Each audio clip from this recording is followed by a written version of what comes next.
मला काय म्हणली तू?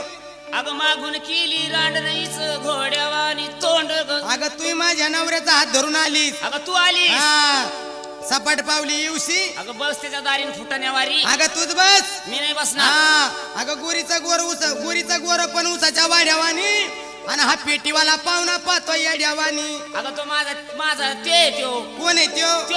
त्यो कोण? पोराचा बाप. हा अगं आई गुरुभाव. गुरुभाव आहे का? हा. अगं असं म्हण ना मग. हा अगं आई काय म्हणती? मधल्या दाराची मला लागना गळ तुम्ही वाग बाजूला नाहीची काढी त्या सागळ